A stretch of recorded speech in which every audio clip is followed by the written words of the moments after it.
Good morning, everybody. It's Friday.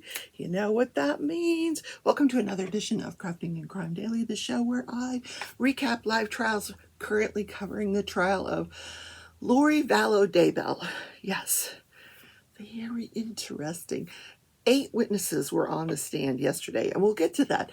But first, everybody out of your chair. Ready? Time to move. Ready to dance. Boop. Boop. Okay. That's the dance for today. I didn't have anything planned, I swear. What I did do is I took everything off the table here. A couple of reasons, because I need to do some eBay pictures after I record for my store. Some new products, yes. And I wanted to show you my progress on this painting. I'm telling you, it is gorgeous. So you're like, but show me. Okay, I'm going to do it right now. So it's so big. Oh my God. All right. There it is. Can you see it? Look, I'm working on the upper part of the cat. Is that not stunning? And I did the butterfly over there, all up on that side. So what I have left is the cat and then everything up here. Yeah. So I'm going to do the cat, and then I'm probably going to turn everything around. I wonder if I can. No, I'm not going to turn it around yet. It's too soon. Too soon. All right, I just knocked something over. I have no idea what. I don't know what I knocked over. Okay. Oh, my true crime calendar. I don't want to forget that. I always forget it. Okay. So before I forget, guys, watch tonight for a notification. If you don't have notifications hit, once you subscribe, there's a bell there. Make sure that you've hit all. Just double check. Everybody's like, yeah, I hit it. And then you didn't. I can't tell you how many people I subscribe to, and I forget to hit all notifications. So you'll get a notification. I'm going to be live with DP Addiction Adventures tonight. She is doing a series on mental health. She's a trauma counselor. So we're going to talk tonight a little bit about depression, because I have chronic depression. It's been really good since I retired. Fun employed. Yeah. Okay. So that would be at 8 Eastern, 9, no, hold on. 9 Eastern, 8 Central. That's what it is. Yep. Now I just saw a drill that's not in there properly. Okay, right here. Sometimes you have to go back and make sure they're poked down. I know that makes no sense. Okay, my notes. Is that what I dropped? My notes? Where are my notes? I don't know. Oh, here they are for today's show. Okay, I'd be lost without my notes for today's show. Okay, because we had so many people on the stand yesterday. Oh, my word. Okay, so the first person on the stand, forensic anthropologist. Yeah, these are the doctors that examine the bones. A lot of this testimony yesterday was really dry, so hard to follow because I don't know how those jurors did it. Speaking of jurors, there's a funny show. Go to Amazon Prime, just type in search for Jury Duty. It's a little 30-minute comedy. There's several episodes. It's called Jury Duty, and it is hilarious. Everybody on the show is actors, except for one guy who thinks he's really on jury duty. Like, the judge is fake, the trial is fake, the other jurors are fake. They're all actors, and it's just so funny. All right, that was an aside. And thanks for Crashley for pointing that show out. It's just, I'm having fun with that. All that to say this, that Bridgerton is coming back May 1st with the Queen Charlotte, fill in until they get season 3 to come up. It's like what do they call it? A prequel to Bridgerton, in a book that the writer never wrote, but she does have input on the show, so I'm sure she gave her input to whatever this is supposed to be. I hope there's a sexy lead in there somewhere. I know that Queen Charlotte actually, I'm really digressing, I know. I know that Queen Charlotte actually marries, she's black and she marries a white guy, and that kind of like opens up, you know, kind of heals the divide in the community between the whites and the blacks, and it's all fiction anyway. So, okay. I really went far afield on that one. I apologize. If I lost subscribers, you know, that's me. I just say what whatever comes out of my mouth is what you get. Okay. Dr. Kristen Chin, forensic anthropologist. She examined, and has to do with Tylee's remains, lots and lots of bones. Lots of bones. And she said that there were evidence that they were hit by sharp impacts. And she refused to say what kind of tools could have made those impressions. She says, no, that's for the tool mark examiner. I'm just telling you, those bones were hit by something sharp. Some of the bones showed evidence of blunt force trauma. And there was a focus, for some reason, on the hip area, both hips and the sacral area. And I don't know what the significance of that was, but like I said, it was difficult testimony to sit through. Yeah, I mean, the night before I had a Supreme Court hearing to listen to. It was so much fun to listen to. And last night I was listening to bones. Yeah, I don't know how the jury does it. So, but what she saw, she said, was not typical of dismemberment. So she did not feel like that's what was going on here. Because typically when you see a body that's dismembered, you're going to see cuts at the joints. These had sharp cuts and sharp impacts in other places. So then we got the forensic tool examiner. This is the tool mark guy that she made reference to. And both of these people work for the FBI over at Quantico. So what he does is he takes the bones and he does what he calls a casting. I can be diamond painting while I'm doing this. I could. So what is a casting? That's where he takes the bone and he basically makes a mold. You know, like when they take, like if you need to get a crown and they put the rubber on your tooth to make a little mold. I don't know if they do it that way anymore. Probably not. I think it's all done digitally now. So that's what he did. He took the bones, he made a little mold, and then he took that mold and tried to match that with, tools, familiar tools. His conclusion was, and he said he wasn't 100% certain of anything that he examined. He couldn't be 100% certain. But based on his education and training and experience, he felt like a lot of these bones had stabbing and chopping. Something that would stab the bones or something that would chop the bones, such as a pickaxe, a machete, a knife, or some kind of bladed tool.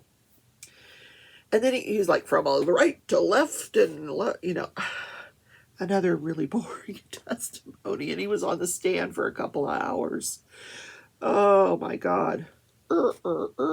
Yeah. Anyway. So here's an interesting thing that came out during his testimony, though. The prosecution did not give him the tools that were found at Chad Daybell's house to compare to the castings or the bones. Why not? I mean, he could have, there was, multiple shovels, a pickaxe.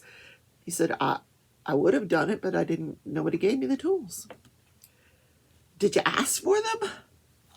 No. Anyway. That would have been really good testimony, but we didn't hear that. I don't know why they didn't do it. That seems strange.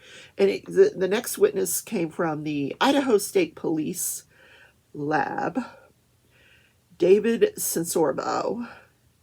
He examined fire debris. What they did was they took from Tylee's burial site.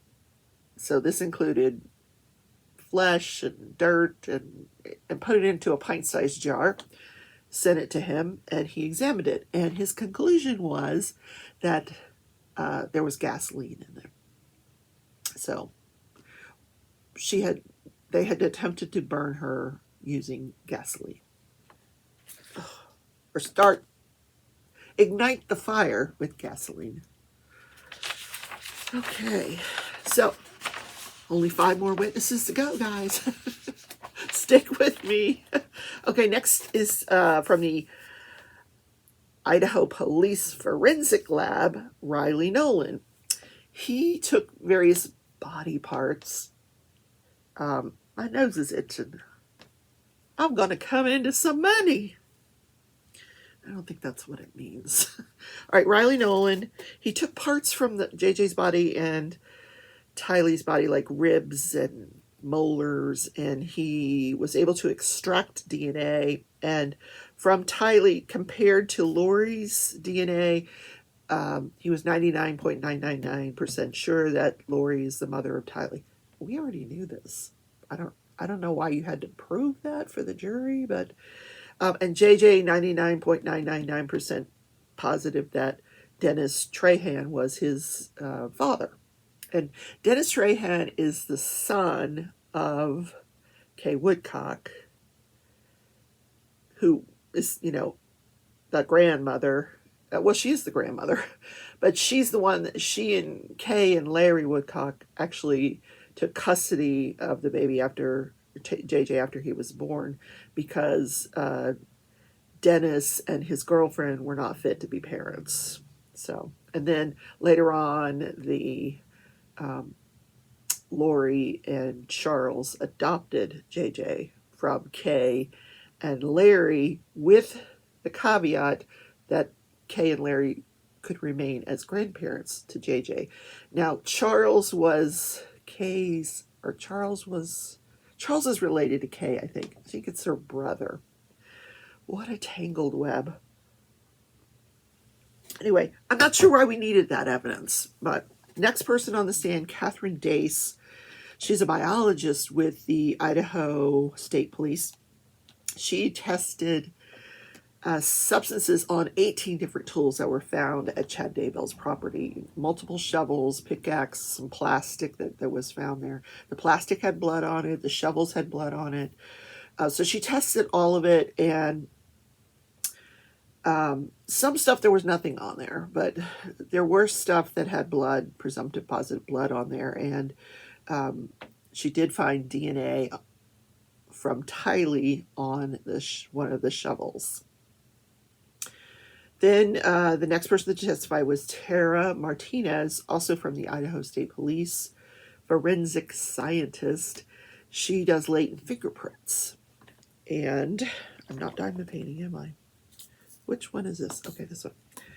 Diamond painting, diamond painting. I know, I'm being silly. Okay. There, I put some drills down. So what she did was she was given all the duct tape and all of the plastic from JJ. And she had unraveled the duct tape. She said it took a very, very long time to get this all unraveled and the plastic unfolded. And then she tried to find fingerprints on all of this. The only thing that she found were 2 fingerprints from the plastic.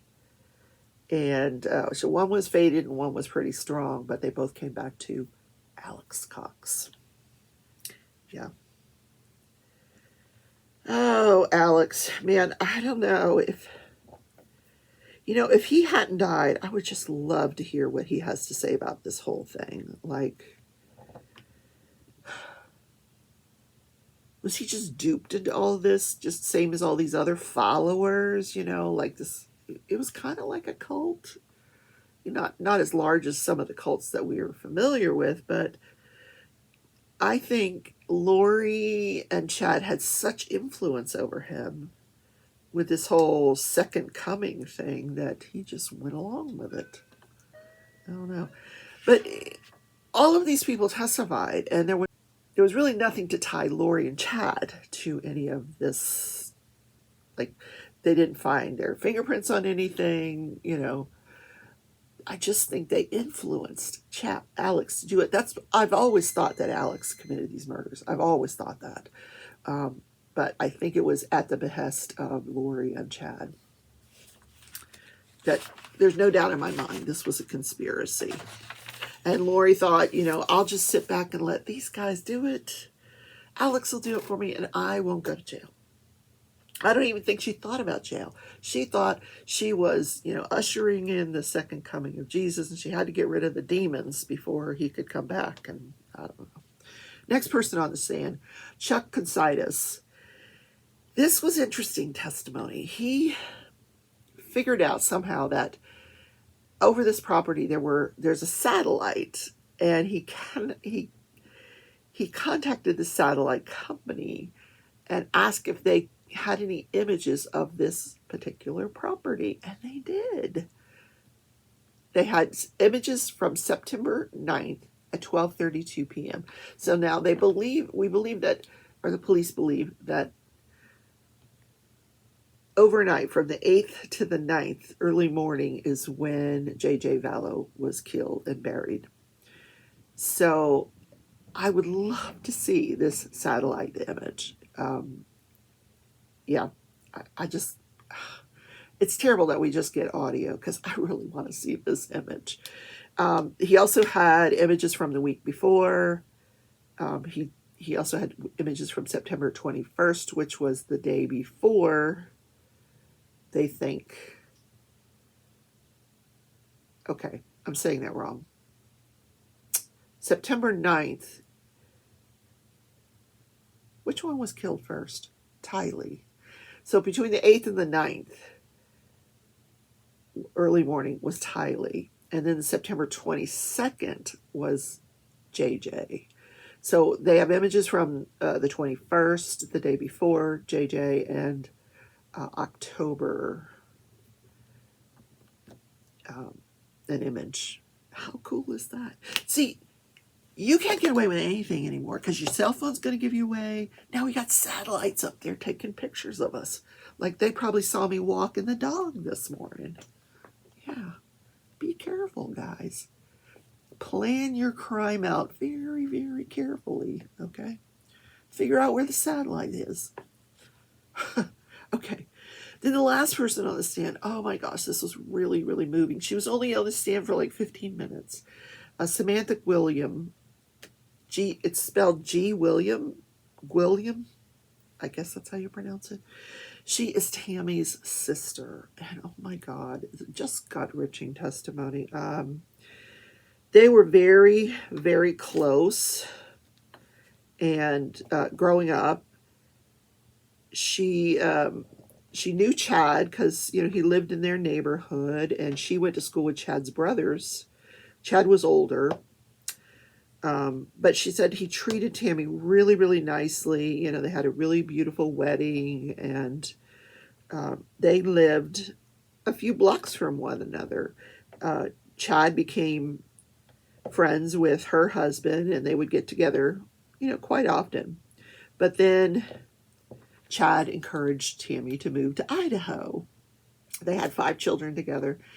Tammy did not want to go to Idaho. She wanted to stay where her family was, her sister and, you know, the rest of her family. But he talked her into it, so she goes off to Idaho. But here's an interesting thing. When they first got married, Chad and Tammy, Chad worked at a cemetery as a grave digger. How haunting is that? She called him a sexton, and I had to look this word up because I had never heard this. Maybe that's my phone that fell down. Hold on. Oh, it is. It was my phone. Be right back. Okay. All right, let's see here. Because I had to look this up. I had never heard the word used the way she was saying it. So I Googled it, of course. And here's the meaning. If you guys already know, then just, you know, bear with me. Oh, where'd it go? Where did it go? Where did it go? Okay. What is a funeral sexton? I don't think it's a funeral, but... Okay, here. The cemetery sexton coordinates and oversees the daily operation and maintenance of the city cemetery facilities and designated public landscaped areas. He administers day-to-day administrative ground maintenance and burial-related activities and performs other work as assigned. Don't you love that? Other duties as assigned. Okay, he was a grave digger. That's crazy. Okay. So she found out that her sister had passed away when Chad called her. And here's what he said happened. That the night before, she had been really, really sick going into the night before. And that night she kept having these coughing fits. She'd been coughing all night long. He said she got up with a coughing fit around midnight, 1 o'clock, and then was able to go back to sleep after that. And then when he woke up in the morning, he saw that she had rolled off the bed and was dead. What? So the sister said she had just seen her sister 2 weeks before that, and she was very healthy. She had been clogging. That's interesting. That sounds like fun, actually. She had been clogging, and she had been training to run in a race there in Idaho. So she was 49 years old. She was doing pretty good, healthy. The reason she visited her sister 2 weeks before this, Chad encouraged her, hey, why don't you go visit your family? You should really go visit your family. She didn't really want to go because she doesn't like traveling. She doesn't like flying. But he encouraged her. So she went. This guy has so much influence, I tell you. So much influence. So just a little bit about Tammy. You know, she was, before she left Idaho, she was a special ed secretary. And before that, she was a computer teacher. And her sister said she was very, very knowledgeable about computers. Anytime they had a computer issue, they could go to her and she would help them resolve it. So that's just a little bit about Tammy Daybell. However, we got to the end of the day, and, you know, this is where they left off with Samantha's testimony. Like I said, she was only on the stand for like 15 minutes. So the poor woman has to come back this morning and begin, you know, not start over, but, you know, continue her testimony. So the judge had said that they are adjourning today at 1:30. They're not going to have a lunch. They're just going to go to 1:30. So I don't imagine that this woman has too much more to testify to, but we'll see. So I don't know if there'll be other witnesses today. So who knows? Okay. That is the Friday edition of the show, except for the crime calendar. Let's do the crime calendar. Again, under the table, yes. Well, I cleared it off to show you the painting. Okay. So, Friday, April 20, it's April 28th. It's the end of the month. Where did this month go? Good gravy. Okay, in April 2012, Mohammed Ashan, a lower-level Afghan Taliban commander, turned himself in to the Afghan troops. Ashan was suspected of orchestrating several improvised explosive device attacks against U.S. troops. IEDs, remember those? Wanted posters with his face on them went up all around the southeastern Afghan province of Paktika. The posters offered a $100 reward, which apparently sealed Ashan's decision. Upon surrendering himself, he demanded the money in return. I'm turning myself in. Can I have the $100? Yeah. Military officials were at a loss for Ashan's bizarre behavior. Ashan was the first insurgent captured as a direct result of a wanted poster. That's clever. I never heard that. So, yeah. Okay. Now that's the show for today.